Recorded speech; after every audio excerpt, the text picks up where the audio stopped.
Bem-vindo ao Cultive de hoje, que vai falar sobre autoestima, baseado no texto de 1 Coríntios, capítulo 1, versos 24 e 25, que diz assim: Mas para os que foram chamados, tanto judeus quanto gregos, Cristo é poder de Deus e sabedoria de Deus.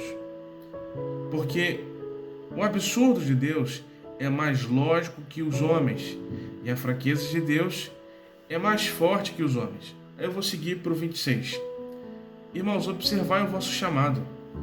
Não foram chamados muitos sábios, segundo critérios humanos, nem muitos poderosos, nem muitos nobres. Pelo contrário, Deus escolheu as coisas absurdas do mundo para envergonhar as sábias, e escolheu as coisas fracas do mundo para envergonhar as fortes. Eu acho muito interessante esse texto porque, primeiro, que ele confronta uma opinião muito pronta que poderia existir dentro de nós. Todo mundo tem uma noção daquilo que seria a pessoa ideal, com as características perfeitas, no nosso lugar, no lugar que nós ocupamos. Por exemplo, nós saberíamos como seria uma mãe perfeita, nós saberíamos como seria uma esposa perfeita, um pai perfeito, um marido perfeito, um filho perfeito. Nós temos preconcepções para isso tudo e a gente saberia também como seria um cristão perfeito. A gente teria essa ideia, essa consciência. A gente sabe como é que características essa pessoa teria, né? Ele seria assim, seria assado, tudo mais. Quando a gente tem essa noção de qual seria a pessoa perfeita em determinada função, a gente percebe que não é perfeito. E é possível que muitas pessoas possam se achar indignas, imerecidas, pequenas, menores, menos importantes. Toda essa opinião que alguém pode ter pelo fato de ser imperfeito é completamente injusta, porque Deus não te vê assim. Os homens têm critérios próprios, a humanidade tem os seus próprios critérios, tem a sua própria racionalidade, mas Deus tem a sabedoria que supera toda a razão humana.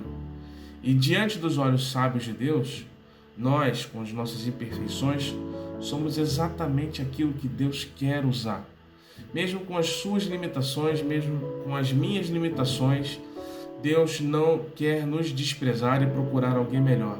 Deus quer a mim e quer a você com as limitações que nós temos. E é muito interessante que tenha sido o apóstolo Paulo a escrever esse texto, porque em outra situação, esse mesmo apóstolo Paulo, uma vez pediu a Deus em oração para que ele tirasse um espinho na carne. Você conhece bem essa passagem. E Deus dá uma resposta que é muito surpreendente para o apóstolo Paulo, que é o seguinte: o meu poder se aperfeiçoa na sua fraqueza. Ou seja, na minha fraqueza opera o poder de Deus. Aonde me falta, Deus supre. Então olha só, nós que seríamos uma escolha talvez louca, se formos olhar pelos critérios humanos, se os filhos pudessem escolher os seus pais, talvez você achasse: meu filho, se pudesse escolher qual pai que ele teria, minha filha não me escolheria, porque eu tenho esse defeito aqui, acolá, eu faço assim, faço assado, e ele reclama bastante, ou eu não sou um crente bom o suficiente, tudo mais.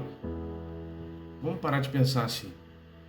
Vamos pensar o seguinte: sim, nós temos defeitos, pontos, todos têm. Você não é pior do que ninguém porque tem. E Deus escolheu você como você é para fazer a obra dele.